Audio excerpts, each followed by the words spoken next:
Thank you very much for your kind introduction. It is my great honor to have the opportunity to speak today at the Foreign Correspondents Club of Japan. With the European Central Bank having started its asset purchase program, most of the major central banks, including the Federal Reserve and the Bank of England, now have adopted quantitative easing, or QE. If I may borrow the words of Professor Takatoshi Ito, a friend and someone I greatly respect, we are all QEsians now. That being said, the economic and price situation against which QE has been introduced, as well as the policy transmission mechanism assumed, differ among countries and regions.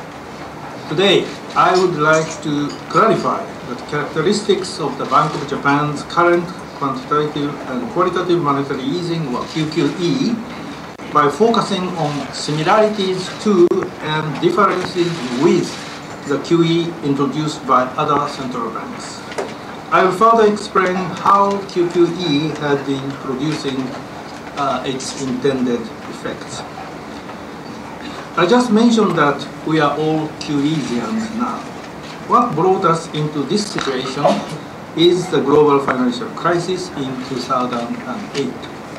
The US and European economies deteriorated considerably due to the global financial crisis, and unemployment increased substantially, so that the central banks had to stimulate the economy through monetary easing.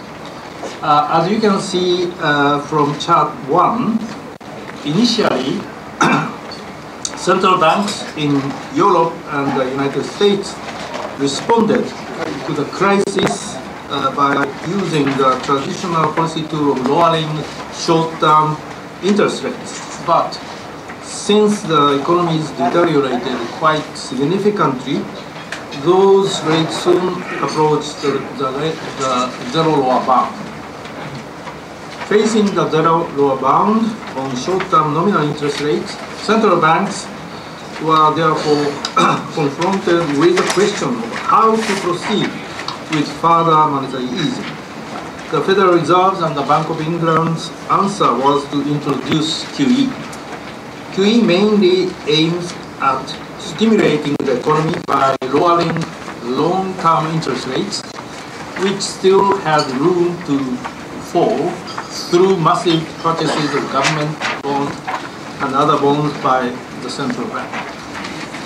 The Bank of Japan's QQE is similar to QE in that it aims to encourage long-term interest rates to decline through massive purchases of government bonds.